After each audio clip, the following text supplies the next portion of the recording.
chocolate cupcakes filled with salted caramel, topped with buttercream and sprinkled with flaky sea salt. The ultimate cupcake flavour.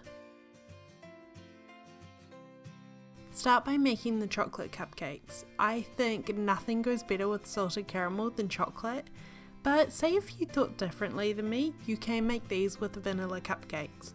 I'll have the recipe for those linked in the information box below. In a medium-sized mixing bowl, measure out the dry ingredients.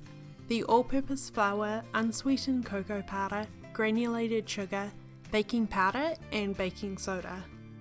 This recipe calls for both baking powder and baking soda. Make sure to use them both as they have different effects on the recipe. The baking soda is activated by the acid in the cocoa powder, helping to neutralize it, and the baking powder is used to rise the cupcakes so they become light and fluffy. If you would like the full recipe for these chocolate salted caramel cupcakes, it will be on my website as well as the full measurements listed in the information box below.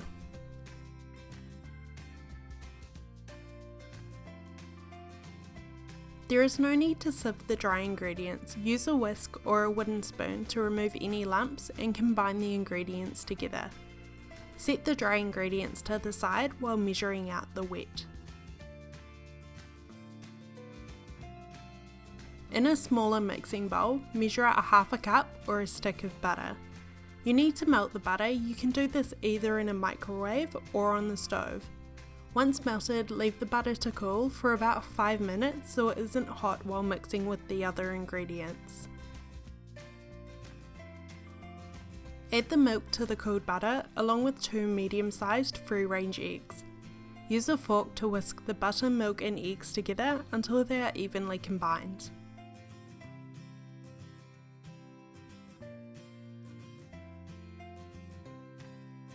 Pour the wet ingredients into the dry and use a wooden spoon to fold the cupcake batter together. Be careful not to overmix as this develops the gluten, leading to a very dry and tough cupcake. Keep mixing until you no longer see any dry flour. Don't worry if there are a few lumps, these won't harm the cupcakes. Scoop the cupcake batter into 12 cupcake liners, or if you're not using liners, make sure you've sprayed the tray so the cupcakes don't stick. Place the cupcakes into a 180 degrees Celsius or 350 degrees Fahrenheit preheated oven for about 20 minutes or until the cupcakes spring back when pressed. Cool the cupcakes in the tin for 5 minutes before transferring to a wire rack. While the cupcakes are cooling, get started on the salted caramel buttercream. To the bowl of a stand mixer or a large mixing bowl if you're using a hand mixer, add the room temperature butter. Using the whisk attachment, beat the butter for about 5 minutes on medium to high setting until it has turned a very pale shade and almost doubled in volume.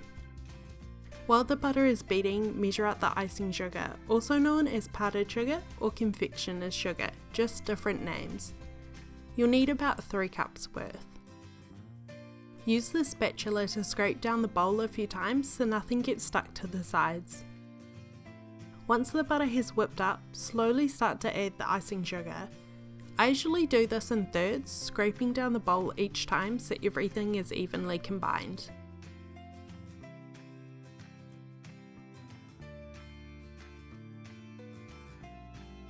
The last ingredient you will need for this buttercream is salted caramel sauce.